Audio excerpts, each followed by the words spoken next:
FM 107.1.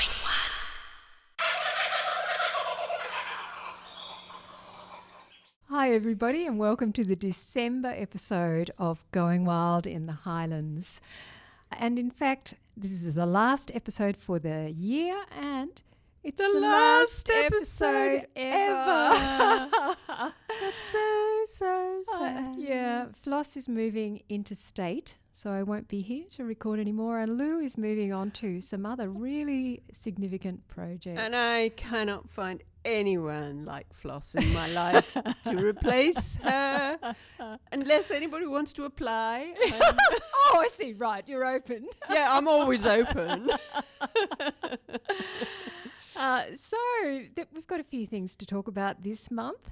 And one of the things that we wanted to start off with is just simply to remind everybody to please keep your bird baths full. It's warm out there. It's going to get warmer.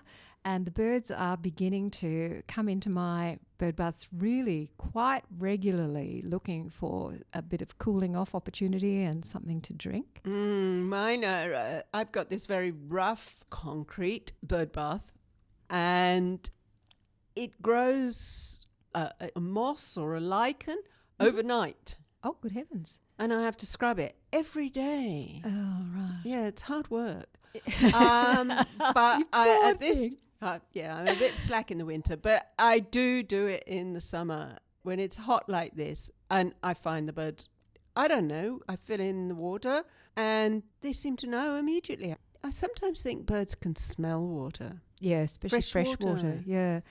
But those bird baths, it does take me best part of half an hour to go work your way around. To walk my way around it. And of course, they've all different sizes for different birds, because, you're not going to get a finch in a raven's bird bath. Yeah. And they really appreciate it. I notice they come, they drink, some bathe, some don't. I can't understand the kookaburras. They never seem to bathe. And neither do the king parrots. Have you had king parrots bathe? That's true. No, I haven't. I'll get both of those birds at home, and I haven't seen that. But I think we should also mention that although we talk about bird baths all the time, it's not just the birds that are getting the water. I've got a camera out for wildlife at night time, and the possums come and drink from the bird baths on the ground. Do they? Yes. Especially the ringtail. The ringtail possums will drink from it quite regularly. The brushtail possums I see occasionally drinking from it. And then, of course, there's skinks, and even insects take water from bird baths. Yes, they do. So during summer, everybody, please keep your bird baths clean and full. Yes. And while you're watering your bird baths, let's talk a little bit about how you water your plants. Mm-hmm. We're great advocates of natives, but of course none of us are purists. We've all got exotic plants that we love very much in our gardens. The natives, on the whole, do pretty well once they're established without much water, unless it's really, really drought conditions. Mm-hmm. But when they're young, you need to give them water when they're establishing. And when you're watering the big bushes, as you must sometimes if it gets really dry, make it a long, long drink.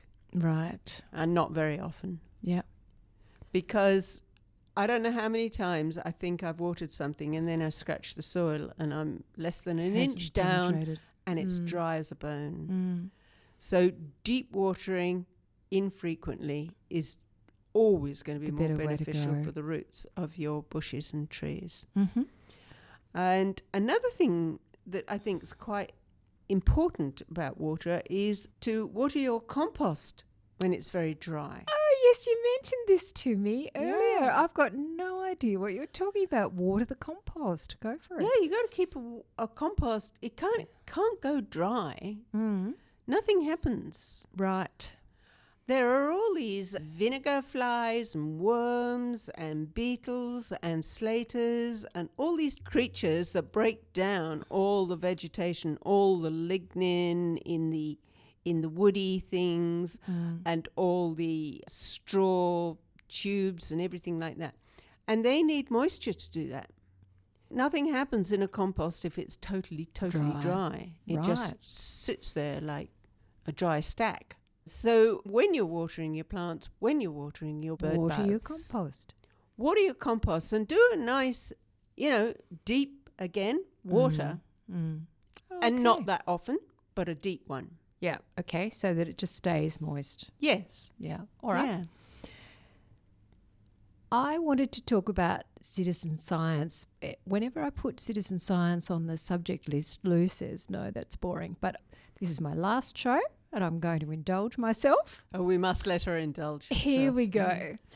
Once upon a time, a very good friend of mine, Jen, told me about a bush block that she had opposite her place. It was a large bush block and she would often go in there birding and looking for wildlife, and she saw all kinds of stuff in there and she loved it.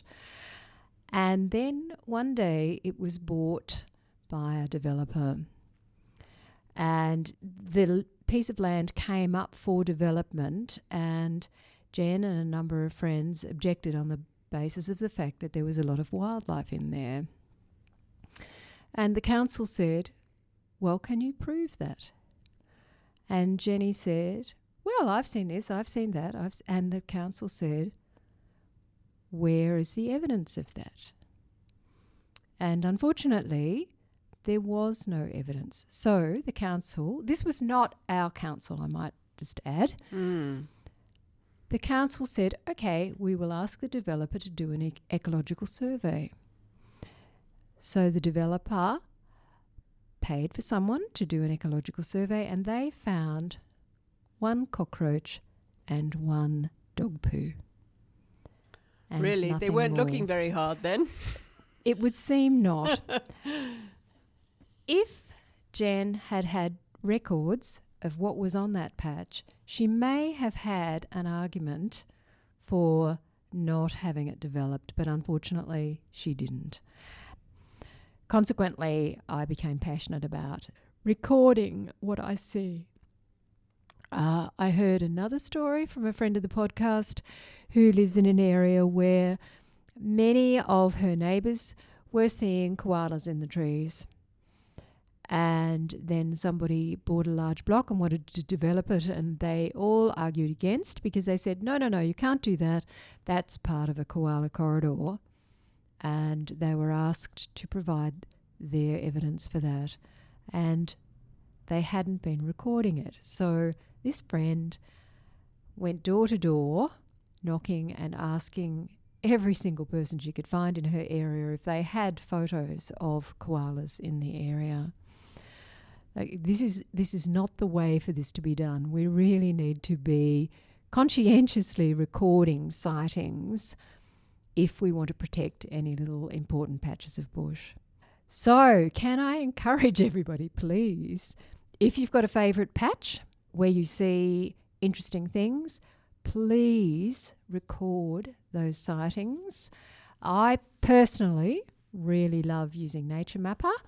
Nature Mapper is a platform that was started in ACT and now reaches all around Australia, but is very strong in New South Wales. And there's one in Winchicaraby, isn't there? There is, yes. It's a Winchicaraby Nature Mapper. And one of the reasons why I particularly like this particular platform is because you can put anything on there. So it doesn't have to be just turtles or just birds or just plants or whatever. Anything that you see that is worth recording, you can put into Nature Mapper. There is also iNaturalist, which is a really good platform and lots of people use it. It's not my preferred one for various reasons, mostly because it's run from out of Australia. Nature Mapper has a really lovely local feel and you can get in touch with local experts, and that's one of the reasons why I like it. But there are a whole lot of other platforms. There's TurtleSat and Echidna CSI. There's Platypus Spotter. That's right. We'll talk about that in a tick. But There's a roadkill one. If you record roadkill, they can identify hotspots on roads and potentially do something about it to reduce roadkill. There's the Frog ID. yes. There's a butterfly one. There's Wombat Sat. There's eBird. There's Wild Orchid Watch. There's all kinds. Look, please, everybody, if you're seeing something that you think is important in the environment that you want to protect, record it now before it's literally Before too it's late. too late. Yeah. Yes. An impassioned plea from Floss. A last impassioned plea. Yes. Please, please, please record everything you see around you so that we at least have a record of what there is living around us, because there is so much, but it's going fast and That's we've got right. to protect it. That's right. Can I just interject? Please do. We've not really talked about this. This is slightly sideways. Talking about doing environmental impact studies and how basically a developer maybe or whoever wants to have an environmental impact study done or must have it done to check there are no endangered species. There is a book called Tadpoles of Southeastern Australia. Yeah. And there's another one called Tadpoles of Australia. And this book is remarkable. It's full colour, hardback photographs of Tadpoles. Yes. Now, you may think this is a bit daft, but it's not daft. Because when environmental impact people are hired to go and find out what species are living on this patch of land, they may not see frogs for the obvious reason that nearly all frogs basically hang out at night. They're not visible during the day. Most environmental impact studiers Studiers, yes. study at night. They go out in the day. Yeah. So they don't see any endangered frogs because they don't see any frogs, full stop. Tadpoles, however, can easily be seen in little Right. pools here Yes. or a little creek there. Yes. This book, these two books, done by this magnificent woman called Marianne Anstis. She was the ultimate citizen scientist. Oh. She photographed every tadpole and she linked them up to the frog. Oh, wow. And so now people can look at the tadpole, photograph the tadpole. It's incredibly detailed. So they can go home and look at the length and the tail and all the different sort of aspects of its tummy. It's very important, apparently. Anyhow, you can find out what frog that tadpole is going to be and whether it's an endangered frog. And Marianne was a music teacher most of her life. She's also extremely talented at the digital level with photography. It's fantastic. Good to know. Great work, Marion. Good on you. And so another citizen science thing that we should talk about is the Southern Highlands Platypus Monitoring Network. This has just been launched recently. It's a combination of citizen scientists working with Wingecarribee Shire Council. You probably know that in Wingecarribee we have platypus, but we don't really know enough about them. We don't know how distributed they are. We don't know what they're doing during the course of the day. We don't know all kinds of things. So Wingecarribee Council environment staff and citizen scientists have set up 4 monitoring points along the Wingecarribee River in Berrima where we know for sure there are platypus. These spots are 2 at Riverbend Reserve, 1 at Lambie's Well and 1 at Stone Quarry Walk. At each of those spots, you'll find a sign with a QR code on it. What they really want us to do is anytime we're at that spot, spend 5 to 10 minutes watching the river and seeing whether we see any platypus. And if you do, or even if you don't, use the QR code to report what your experience is. If you do that walk every single day, you could put in a submission every single day. They're just wanting to gather up a whole lot of reports on what's happening. We know that in general, platypus are active at night and you're likely to see them at dawn and dusk, but they are seen nevertheless during the day. They're also looking for ricali, which previously what used to be known as the water rat. White-tailed swamp rat. It ought to be the Australian otter, in my view. Yes. So check out along that walk along the riverside at Berrima, and also anywhere else in the Shire. If you see platypus, please do record them via the Southern Highlands Platypus Spotter, which you can find just by Googling Southern Highlands Platypus Spotter, Wingy Caribbean. It will take you to a reporting site. You can find a whole lot more information about all of this on the Wingy Caribbean Shire website. So check that out and get out there with the kids maybe and see if you can find some platypus and report what you're seeing. Lou and I were out together recently at a friend's place. We were actually looking for birds, but we walked past a leptospermum, which most people will know is the tea tree. And that particular bush was covered in insects. There was a huge variety of insects. And in fact, one of our friends has put them all on Nature Mapper, and many of them are yet to be identified. But there were a lot. It was extraordinary. This one bush of tea tree that was in full sun, covered in white tea tree flowers, which are a lovely cup shape. And the inside cup is sort of like glistens with nectar, I think. And it's just this smorgasbord for all these insects, and we couldn't believe it. We must have spent half an hour looking at this one bush. And there were jewel beetles. They're particularly beautiful. She taught me about another beetle that she called pin beetle. Yes, pintail. Pintail. Now, I think I've got those quite a lot in my garden. They're tiny. They're not, mine are black, just black. But when I look them up, some are black and There's white. a variety. But they've got this little Pointy. pintail at the end. Yeah. And, of course, flies, wasps.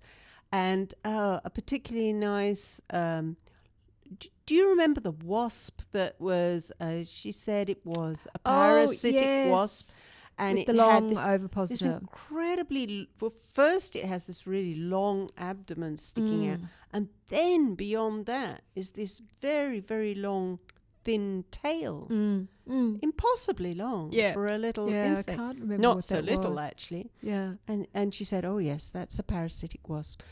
So, you do need to hang out with your friends who know something. I tell you, get a few friends, even if they don't know much. There's always something you learn when you go for a walk with friends, isn't there? So that seems like a really great plant to put into the garden. Tea trees. I'm always banging on about encouraging insects into the garden. Yeah.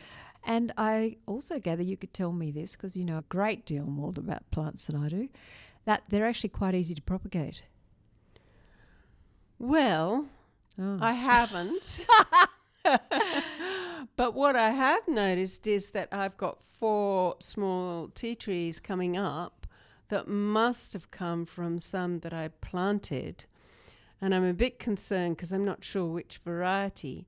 Oh. So, I mean, they make these seeds like little round rattles after they've flowered that go woody and then sort of open and they dehiss, as the technical term for basically bursting open. And I think that is how I've ended up with these small tea trees, which are small at the moment. But most of the tea trees that I originally planted were much bigger than I intended. So I'm now thinking maybe I have to dig them up, put them in little pots, look after them, and then think carefully where I'm going to place them. Oh, that's interesting. Yeah. Because I've got more landscape design minded since my early days of going completely bananas. Yeah. So tea trees usually come in white and pinks and reds. Pinks, yes. I've had whites. They've just about finished, but I've got some pinks coming out shortly, and they're also really great insect attractors. So think about leptospermum, everybody. Chuck in a few tea trees. Called tea tree because apparently the earlier settlers made tea from it. But that's not us making a recommendation of any No, kind. Goodness knows. Don't see anyone spruiking tea tree tea these days. No. There's also another great attractor which is called Kunzia. That I was looking up at my Kunzia this morning, and there's like a haze of flying insects going over the flowers, which are open now. And I thought a lot of them were probably native bees. Oh, wow. Oh, that would be great. We've talked about this before, but the reason we make a fuss about insect attracting plants is, aside from them being really great for things like native bees and so on, they also bring in animals that want insects. So a lot of the insectivorous birds will come in if you're planting things that attract insects. And you were telling me the other day that the old wisdoms about pruning natives seems to be kind of changing. Yes, well, when I first came to Australia, there was a great movement of planting natives. In those days, there were quite a few myths really about natives. One was that you didn't need to do anything. You just put them in and they looked after themselves. Well, that's not quite true. No, I found that not to be true. They usually get very straggly and, reach for the sky. So then there was the question of pruning, but they used to recommend tip pruning. Just take out the flowering tip. But I have since learnt that there's a lot more to pruning. You can be a lot more aggressive with pruning. Yeah. And I recently had a horticultural friend come round to my place, and she was mortified. Because everything I know who you're talking about. Yes. And she, everything's still reaching for the sky. And she did explain to me that you can prune quite heavily, quite a lot of native plants, really heavily. Yeah. But not everything. So you got to be a little discriminating. So with acacias, she suggested after flowering that you could actually take off a third. Wow. Yeah, that sort of surprised me. And then yesterday I was looking at my waratah and someone had said to me, yeah, you cut down about a third. So I went to half a dozen. Like you must or you can? Well, interestingly, I looked at an Angus Stewart early YouTube where they were just taking out the growing tip. But in later ones, they're taking out 2 inches above a growing ring. Yeah, right. So a third. Wow. And so I went out into the garden. Oh, how did you feel? It killed me really to do it. And I wait to see, but I believe this is what you can do with the waratah. Wow. And mine was growing too straggly. And yeah, mine are straggly. and so I've become much more conscious of what I can get away with, put it that way, with natives than I thought before. Okay. And now I'm getting quite macho. Right. With my, not my saw, but at least my secateurs. Right. So when you talked to me about this, I had a look at the Australian Plant Society website, and they've got quite a lot of really great information about pruning on there, including specific plants. Yes. So for listeners who have been rendered a little bit anxious by Lou's warning that you can't do it with absolutely everything, that APS site is a really good spot to go. Yeah. It names specific plants and the handling of those. Yes. So apparently there are grevilleas that you can just saw down. Wow. But let's go to gum trees. Oh, yeah. Maybe. I love them. They're I very, know. don't they? Well, gum trees will regenerate naturally in a fire. They have all these buds under the bark that when they're damaged, they will put out that fuzz. You know, the fuzz of green leaves. Someone, maybe you taught me to call epicormic growth. They call them epicormic buds. They're just Epicormic under, buds. just under the bark. Now, with the fires that we had, not so way back, a lot of trees did that, didn't they? Yes. So yeah, I all remember around the Shire, we were looking at these fuzzy trees. that. Some of them photosynthesized enough to get the tree back to life, and some of them just didn't make it.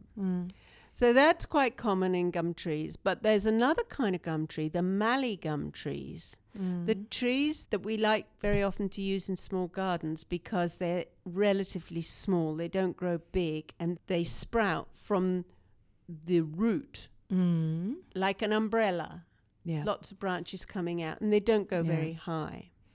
Now, these guys And I use these guys because I've got a small garden and I don't want, I don't want to be... A massive tree. No, I don't want a massive tree. So these guys do a different thing. You can cut them right down at the root. Or you can just damage the root, damage the branches, and they will start to sprout again from that root, which is a hard So this is what's called the ball. lignotuber. And that is a lignotuber, yeah. And used to be a source of huge frustration to the farmers of the more outback areas where mallees grow in the dry areas. Very often mallees sprout out like this. And they would cut everything down, right down to the root. Great determination. And up they'd come again. And up they come again. But it is really worth knowing that if you have put in a mallee, and my mallee is a snow gum. So it's Eucalyptus pauciflora? It's actually Or Eucalyptus gregsonianum. And it's only supposed to grow to 3 meters high, or maybe 5. I think I'm way past 5. Oh, wow. Yeah. So what I could do is I could cut it all down, but I can't bring myself to do it. Oh, wow. Yeah, but they would. I know it would sprout again. So they are. I've got a number of both those, Pauciflora and Gregsoniana, in a comparatively small garden, not a super tiny garden, and they're not going to grow too tall. That's what you're... Yes, this is the beauty of it, like you don't need to worry about that. Right. And look, I have to say that the Gregsoniana in particular have only been in, this is their 3rd year, and they are really pulling in insects and birds already. Yes. They're And fantastic. mine flowered like crazy this year. Yes. Did yours flower? The Gregsonianas haven't, but the Paucifloras, which have been in just a little bit longer, have flowered this year. It's very exciting. Yeah. It is lovely to be able to have a small gum tree, and the way it's structured, because it's like this umbrella shape. It means that like you've got sunlight coming down still to the ground. You can plant things underneath it. Yeah. Yeah, they're open, aren't they? They really are beautiful. We don't have any things happening in December this month because there are no super special events on that anybody's told me about, and I'm not really sure about when many of the regular events wind up, so we're not covering things happening in December. We wish you all a very merry holiday season. So it's goodbye from both of us. We would like to thank Adam in particular, who, once we convinced him that 2 ladies d'un âge certain could actually make a podcast, has never stopped being supportive. We really would like to thank Gay White for all the tech and social media support that she's provided us over the course of the podcast. She's been wonderful. Thank you to all our friends working in the nature and environment space in the Highlands. You really made us feel that our efforts were worthwhile, and you gave us some excellent ideas for subjects to discuss. And let me quickly mention also, thank you really especially to our contributing photographers who provided us with some absolutely brilliant photos. And a super big loving thank you to Louise Docker, who has spent hours and hours in the background doing artwork, chasing up information and providing us with her gorgeous photos. We really do appreciate it, Louise. You're an absolute gem. And a very special thank you to my gorgeous potty buddy who's been so supportive and so full of information. Lou, thank you so much for everything you've done for the podcast and for me personally. And I would like to thank Floss. I would like to thank Floss for being such a wonderful partner in this venture. It has been such fun. I've so enjoyed. Our friendship has blossomed and grown, and she's just such a gas. And I'm going to so miss her. I can't tell you. But anyhow, it's been fun, and thank you all for listening to us, and all the best, and keep on with that citizen science. Yes, please do. And happy nature watching. Yeah. And hang in there and keep on looking around you because it's a beautiful world out there. That's right. Thank you very much for your support. Bye-bye. Bye-bye.